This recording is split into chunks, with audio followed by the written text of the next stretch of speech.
El Señor esté con ustedes. Y con tu espíritu. Proclamación de la buena nueva de nuestro Señor Jesucristo, según San Mateo. Gloria a ti, Señor. En aquel tiempo Jesús dijo a sus discípulos: Yo les aseguro que un rico difícilmente entrará en el reino de los cielos. Se lo repito, es más fácil que un camello pase por el ojo de una aguja que un rico entre en el reino de los cielos. Al oír esto, los discípulos se quedaron asombrados y exclamaron: Entonces, ¿quién podrá salvarse? Pero Jesús, mirándolos fijamente, les respondió: Para los hombres eso es imposible, mas para Dios todo es posible. Entonces Pedro, tomando la palabra, le dijo a Jesús: Señor, nosotros lo hemos dejado todo y te hemos seguido. ¿Qué nos va a tocar? Jesús les dijo: Yo les aseguro que en la vida nueva, cuando el Hijo del Hombre se siente en su trono de gloria, ustedes, los que me han seguido, se sentarán también en 12 tronos para juzgar a las 12 tribus de Israel. Y todo aquel que por mí haya dejado casa, o hermanos, o hermanas, o padre, o madre, o esposa, o hijos, o propiedades, recibirá 100 veces más y heredará la vida eterna.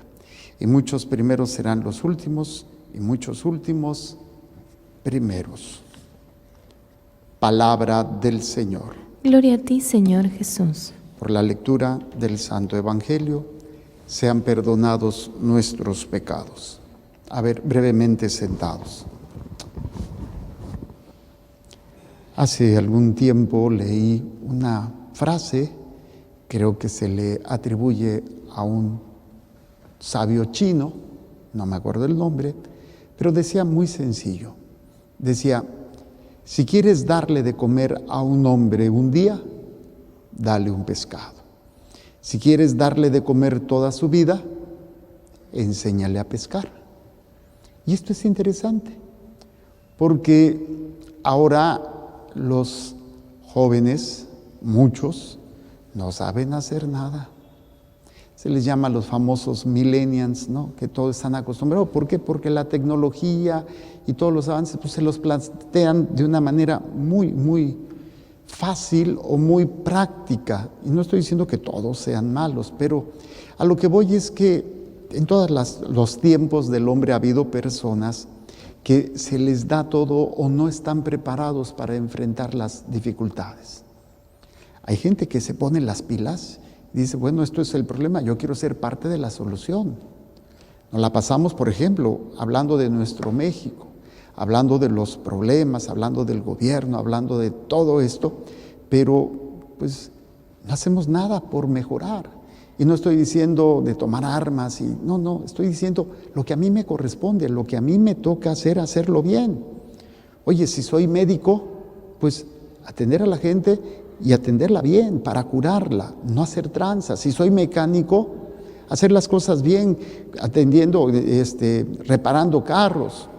Si soy maestro, pues haciendo lo que tengo que hacer. Si soy esposo, si soy esposa, si soy padre, si soy madre. Pero se nos olvida, de alguna manera, en algún momento se nos olvida, incluso buscamos un protagonismo o buscamos un agradecimiento por lo que estamos haciendo, ¿no? Por ejemplo, yo como sacerdote, yo no tengo ningún mérito en hacer lo que tengo que hacer como sacerdote. Se espera eso de mí, ¿sí o no? O sea, ¿qué mérito hay que yo me ponga a celebrar la misa, predique, confiese? Pues si eso se espera de uno. Pues oye, si están hablando de un sacerdote, es porque está para servir a Dios en ustedes. Y lo mismo, si estamos hablando de una mamá, pues ¿qué se espera de una madre? Que se entregue completamente a sus hijos, pero primero al esposo. ¿Qué se espera de un padre? Que sea un buen esposo y un buen papá, que sepa guiar, educar, formar. Pero en algún momento, pues hemos dejado de hacerlo. Y estamos, entre comillas, bien con eso, nos hemos acostumbrado, ya no nos preocupamos por ser lo que tengo que ser. Simplemente me gusta criticar, me gusta juzgar, me gusta quejarme. Recuerdo en mi infancia, habían estos juegos de la marca Lili Ledi. No sé si a alguno les tocaron de esos juegos o esas marcas, una marca como ahora las marcas de los juguetes nuevos, ¿no? Pero había una canción, incluso salía en la televisión ese comercial de la marca Lili, de una muñeca, la quejiditos Lili le di, ¿sí? Se queja y llora la muñeca, y hacía las manitas así, y como movía, y le salían lágrimas. ¿Qué tenía que hacer la niña con la muñeca? Y hasta había una canción, no me acuerdo cómo la canción, digo, se alegra si la sacas a pasear, a comer, a peinar. O sea, cuando la atendías la muñeca dejaba de quejarse, así, de chillar, pues. Y a veces, pues, para que los niños no den lata, se les cumple lo que piden. Así, bueno, ya, para que dejes de dar lata. O peor tantito, se les entretiene como si fuera un perrito para que esté tranquilo. A un perrito cuando le das un huesito y se entretiene con el hueso. Al niño le das un celular, le das un juego de video, le das esto y los papás bien a gusto porque no dan lata, no se mueven, no respiran, no piensan, están como mensos y los papás fascinados. Bueno, ¿a qué viene todo esto? Si meditamos un poquito desde la palabra de Dios, siempre ha habido en la historia de la salvación situaciones en donde las cosas se complican. ¿Por qué se complican? Porque el pueblo se aleja de Dios. Esto lo meditaba yo ayer y les trataba de explicar que los enemigos de nosotros no son las personas que nos dañan. Ellos solamente son títeres en manos de los verdaderos enemigos del alma, la carne, el mundo y obviamente detrás de todo esto está el demonio. Son los verdaderos enemigos. Pero en el Antiguo Testamento, cuando el pueblo judío se apartaba de Dios, venía el enemigo, que eran los pueblos vecinos, a conquistarlos o a destruirlos. Esto para nosotros, la traducción espiritual para nosotros, es cuando yo me alejo del plan de Dios, de la voluntad de Dios, vienen los enemigos, que pueden tener el disfraz, la cara de tu suegra, de tu marido, de tu vecino, de tu compañero de trabajo, de quien sea. Pero es precisamente el enemigo que te está atacando y como tú no estás preparado espiritualmente, te tumba y caes en la dinámica del odio, caes en la dinámica de la venganza, caes en la dinámica de la tentación. Cuando uno está preparado espiritualmente, cuando uno está en la voluntad de Dios, van a venir los ataques. Esto no se quita, estés o no estés con Dios. La diferencia es la preparación espiritual que tienes para enfrentarlo, para poder afrontarlo. Entonces, la historia de la salvación que hemos visto hasta ahorita, con las lecturas de este tiempo ordinario, vimos a Abraham, todo lo que vivió, vimos a Isaac, a Jacob, después vimos a Moisés y después vimos a Josué, que terminamos la semana pasada, que él introdujo al pueblo a la tierra prometida. Y a lo largo de estos libros, de estas lecturas, veíamos cómo constantemente el pueblo se apartaba de Dios y venían las calamidades, venían los problemas, que era una señal para decirle, te apartaste de Dios, no estás preparado para enfrentar los problemas. Después desaparece Josué, muere, y entonces el pueblo empieza otra vez a fallar, ya no hay un líder espiritual.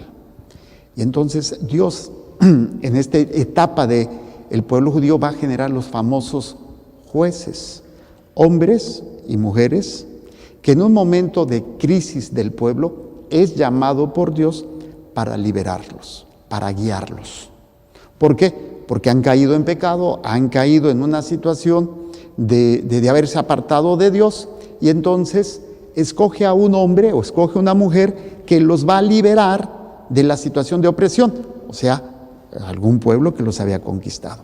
En este contexto es lo que nos presenta la lectura de hoy, la primera lectura tomada del libro de Jueces. Precisamente hay un libro que que tiene la narrativa de todos los jueces del Antiguo Testamento, personajes que no eran reyes, no eran profetas, sino personajes llamados en un momento determinado de la historia del pueblo para actuar y lograr algo. Ya que pasaba ese problema, la persona regresaba a su vida normal. Era llamado en ese momento para ayudar al pueblo y se les llamaba a los jueces. Como cuando tienes una bronca o tienes un litigio, un problema así legal, pues vas ante el juez para que te ayude o para que discierna o para que meta a la cárcel o te hagan llegar a ti lo que tú mereces. Bueno, de alguna manera esta situación. Entonces el personaje que se nos presenta en esta lectura es Gedeón. Es un hombre común y cualquiera, que está viviendo una situación de crisis con todo el pueblo. Están siendo oprimidos, están siendo atacados, están siendo dañados por los madianitas.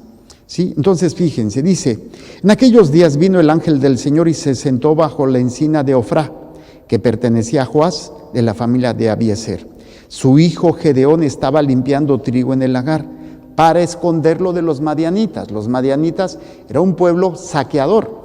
El pueblo judío tenía sus cosechas, llegaban los madianitas y agárrense, les quitaban todo. Y pues ellos no podían defenderse. Y de alguna manera pues era esta situación. Por eso dice que esconderlo de los madianitas. Cuando el ángel del Señor se le apareció y le dijo, el Señor está contigo, valiente guerrero. Ni siquiera era guerrero, era campesino. O sea, ya está un llamado, le está dando una misión con el solo saludo. Dice, el Señor está contigo. O sea, tú estás lleno de la presencia de Dios. ¿A qué le suena este saludo? ¿No es el mismo saludo que se le dio a la Virgen María? La quejera, el Señor, bendita tú entre las mujeres. Ah, no, ese es de su prima. Dice, quejaritomene, salve María, la llena de gracia. Dios te saluda, Dios está contigo y tú estás llena de Él. Lo interesante aquí, el primer planteamiento es, yo sé que ustedes y mis hermanos también a través de los medios tienen broncas, tienen dificultades que están pasando. Algunos problemas familiares o problemas económicos. Si esto le agregamos los problemas de la sociedad actual, los problemas en la colonia, por ejemplo, aquí en la 3 de octubre, los problemas a nivel de la ciudad, de Tijuana, o los problemas a nivel del estado, y si ya nos damos del país, y si ya nos damos del continente, y si nos damos de todo el mundo, o sea, estamos en una bronca continua, estamos en situaciones difíciles. ¿Qué hacemos? Pues nos quejamos, renegamos, mentamos madres, acusamos a medio mundo, pero el problema es que, ¿qué tal si el Señor te escogiera como Gedeón? Si en ese momento te dijera, hey, Dios está contigo, Dios está contigo en este momento, valiente guerrero. Pues ¿cuál guerrero, Padre? Si yo trabajo ahí en el tratamiento de las aguas, ¿sí? Si yo trabajo, yo soy ama de casa. O sea, ¿cómo desgraciadamente no estamos preparados para que Dios pudiera hacer una obra a través de nosotros? Porque no estamos con Él, ¿sí? Dice, el Señor está contigo. Yo pregunto, ¿quién está contigo? Así literalmente, ¿quién está contigo?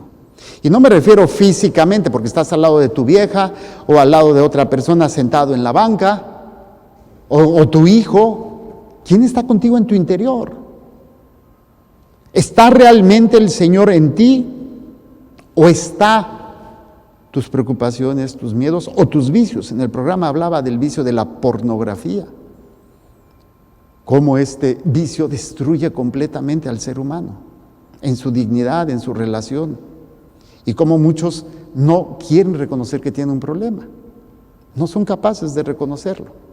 Y muchos de nosotros a lo mejor tenemos vicios, o muchos de nosotros no los queremos reconocer porque nos gusta, porque nos genera un placer, o entre comillas me hace sentir bien, o porque me gusta más que lo que me presenta Dios, porque me satisface más.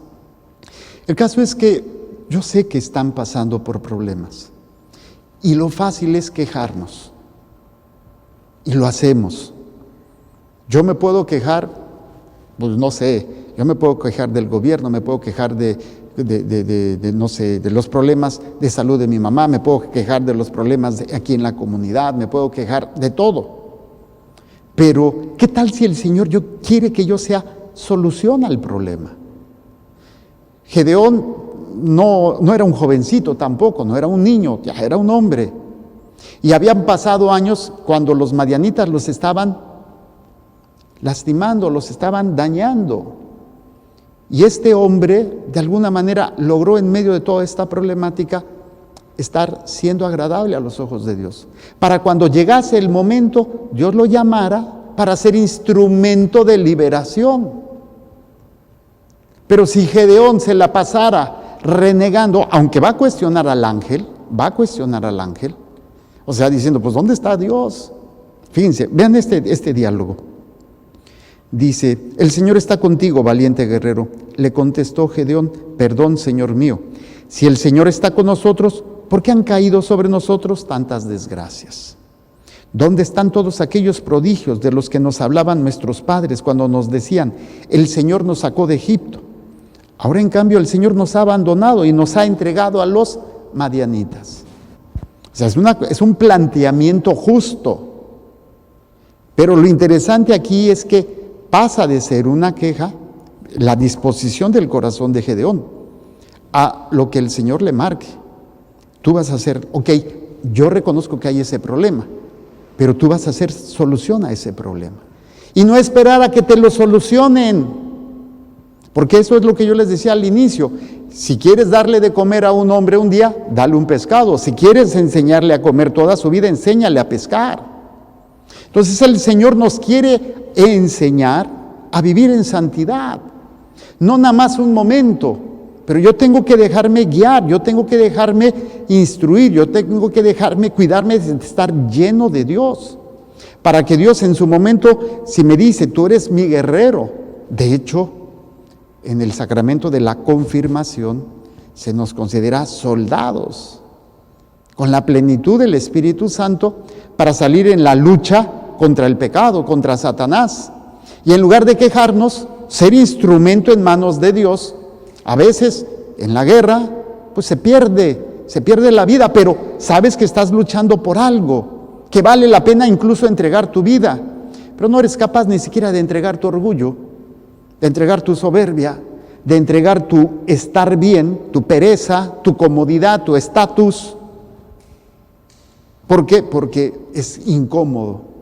Entonces, ¿cómo Dios puede hacer esa obra a través de ti?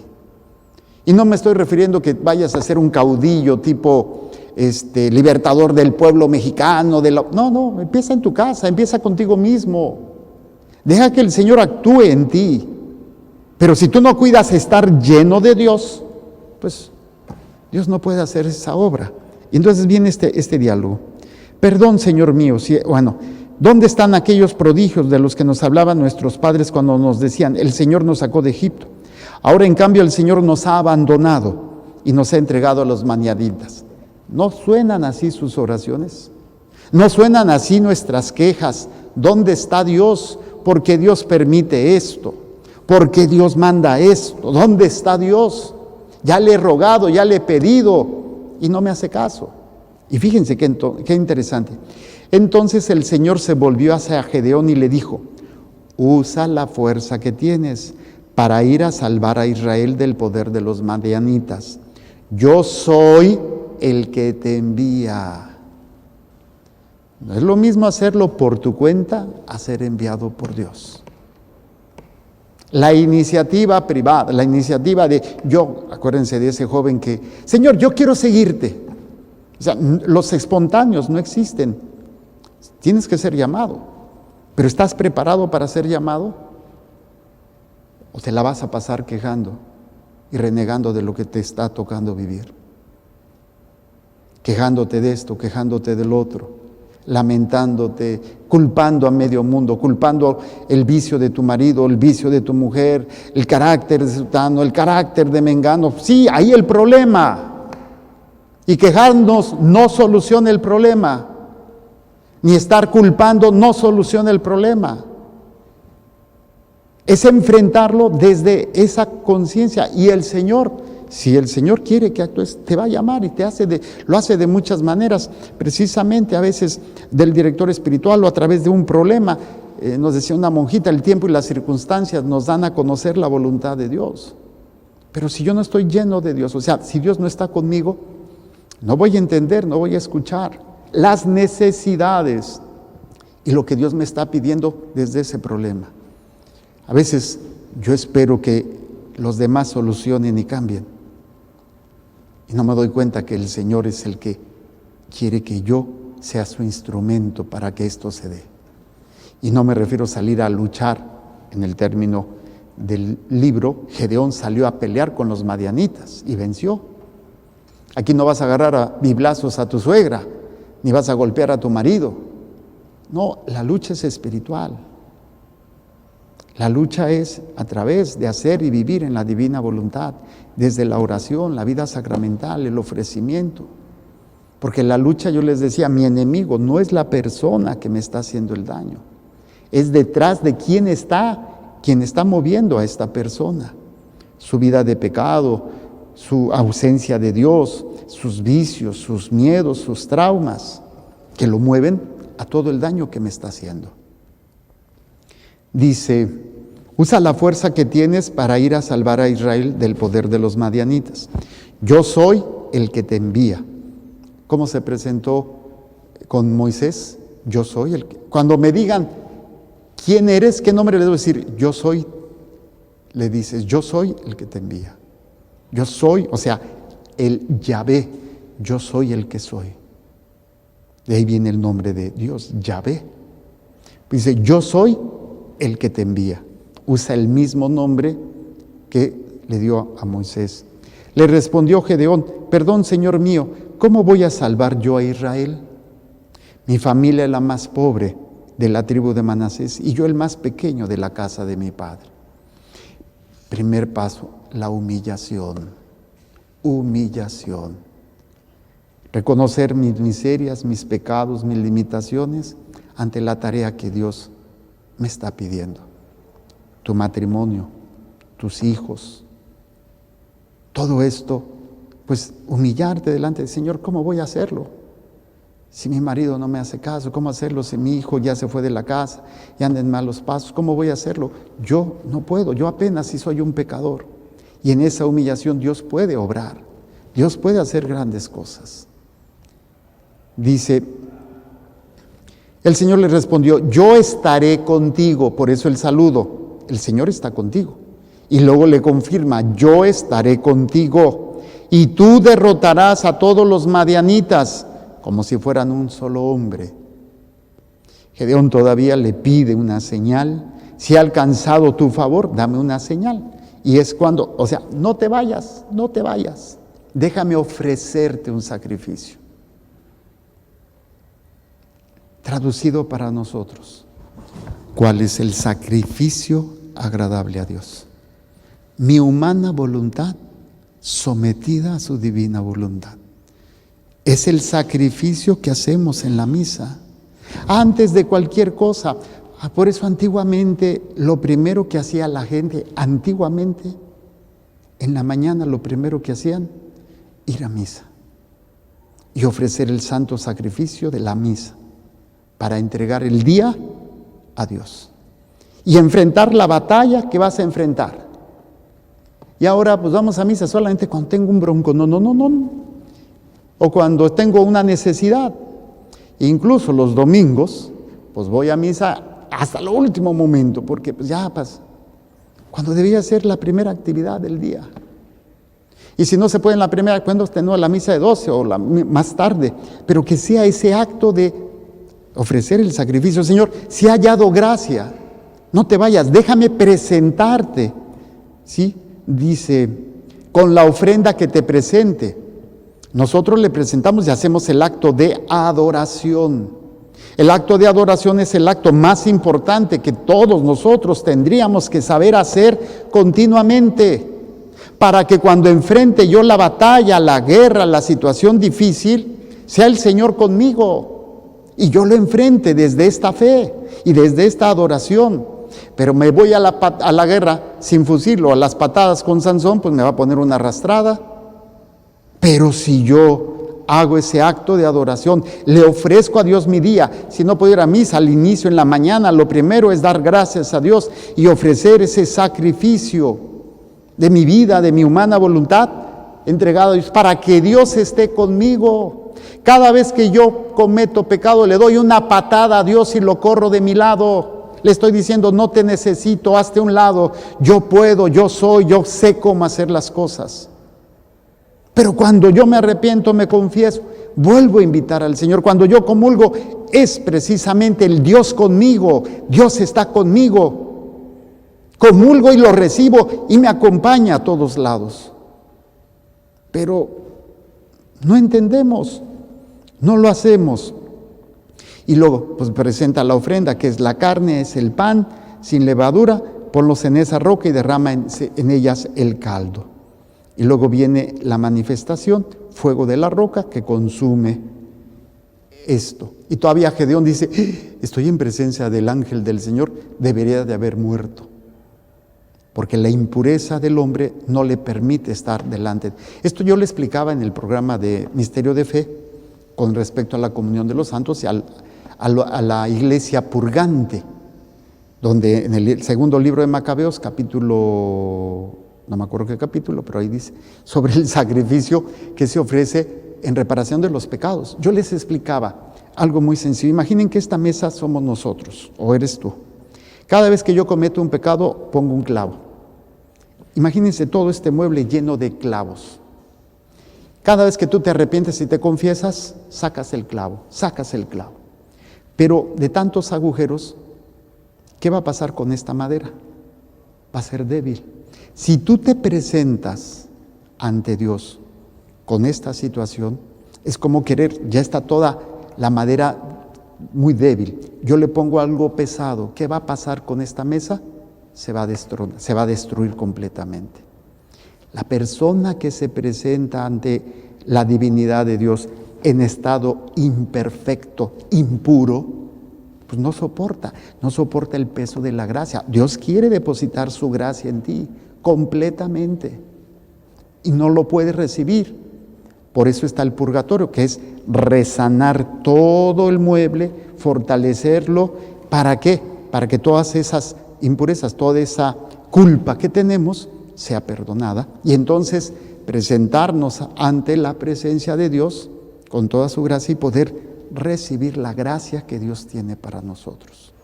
Bueno, de alguna manera Gedeón tiene esta conciencia porque nadie podía ver a Dios cara a cara, ni su ángel.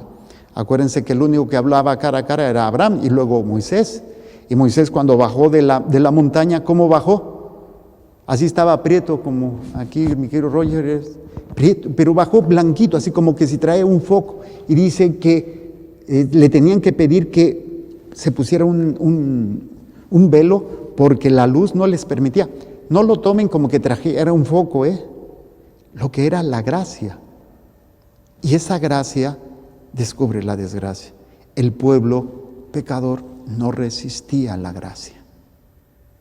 No resistía esa presencia de Dios, porque fulmina. Y Dios en su infinita misericordia no puede permitir que las almas del purgatorio lleguen a su presencia si no es resanada la madera para que Dios pueda depositar en él toda su gracia, todo su amor. Bueno, dice, entonces se dio cuenta Gedeón de que era el ángel del Señor y exclamó, ¡ay, Dios mío! He visto al ángel del Señor cara a cara, el miedo de morir. Pero el Señor le dijo, que la paz sea contigo, no temas, no morirás. Gedeón levantó un altar al Señor en aquel lugar y lo llamó la paz del Señor. Dios nos invita a poder vivir esta experiencia, a ser enviados. Pero no lo puedo hacer si no lo hago desde lo que me presenta el Evangelio. Y en el Evangelio encontramos una respuesta maravillosa. Cuando Jesús les dice, es más fácil que un camello pase por la aguja por el hoyo de una aguja que un rico. O pues entonces, ¿quién se puede salvar? Pues dice el Señor, para el hombre es imposible, para el Dios nada es imposible. ¿Qué tendría que hacer? Pues empezar a preocuparme por tener a Dios siempre conmigo. El rico no se preocupa. ¿Por qué? Porque pone su confianza en lo material. El que tiene un vicio no se preocupa porque tiene su obsesión y su bienestar en el vicio, el alcohol, la droga, la pornografía, las redes sociales, lo que sea. Y ahí es donde perdemos. Pero entender esto, cuando Jesús les dice, nadie puede salvarse así si tiene un apego más grande que no sea Dios, o una necesidad más grande que Dios. Y los otros se quedan, entonces, ¿quién se va a salvar? Para Dios no hay nada imposible. Y todavía Pedro le dice, Señor, mira, nosotros lo hemos dejado todo por ti. Aquel que haya dejado padre o madre. Cuando dice dejado, no significa, bueno, voy a dejar a Rógeres porque pues quiero ser de Dios y ya me voy a ir a solamente para Dios. No se refiere a dejar físicamente, se refiere que siempre Dios sea el primer lugar. Y solamente se logra en la adoración. Por eso mi insistencia y por eso estoy construyendo la capilla de adoración, para que trabajemos en ese acto. El verdadero adorador estará siempre preparado para la misión que Dios nos pida, ya sea permanentemente, por ejemplo, yo como consagrado sacerdote, ustedes como esposos o como padres o como solteros, tienen una misión. Es la salvación de su alma y de las almas que Dios les ha encomendado. Y hay una guerra, así como los judíos estaban siendo atacados por los madianitas, ve quiénes son tus enemigos, bien quién te está atacando. Puede ser brujería, puede ser esto, pero con la fuerza de Dios puedes enfrentarlos. Pero tú tienes que estar en la presencia de Dios, tú tienes que estar en Dios para que Dios te pueda enviar. A veces mucha gente se acerca, padre, es que estoy siendo perturbado, estoy haciendo esto, y quieren que el sacerdote, y yo lo hago, oro, pero no te has puesto a pensar que es Dios quien quiere hacerlo en ti y a través de ti. O sea, que te tienes que ocupar, estar con Dios. Así como le dijeron a Gedeón, el Señor está contigo. Yo pregunto, ¿quién está contigo? Y ahí es donde podrás ver si estás preparado para ser solución en manos de Dios o para ser problema en manos de Satanás. Dice, todo aquel que haya dejado casa, hermanos o hermanas, padre o madre, esposa o hijos, o propiedades, recibirá 100 veces más y heredará la vida eterna. Muchos primeros serán los últimos y muchos últimos serán los primeros. El Señor hoy nos invita a poder siempre en primer lugar a Dios. La pregunta con la que termino es, ¿quién está contigo? Y no me contestes con eso, Dios, no es cierto. Si estuviera Dios siempre contigo, estaría siendo solución para lo que estás enfrentando. Y no estarías sentado de rodillas, no digo sentado o de rodillas, esperando que Dios te solucione.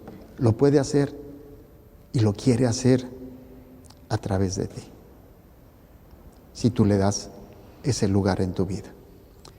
Presentemos el pan y el vino y las intenciones que ustedes han hecho y también mis hermanos a través de los medios.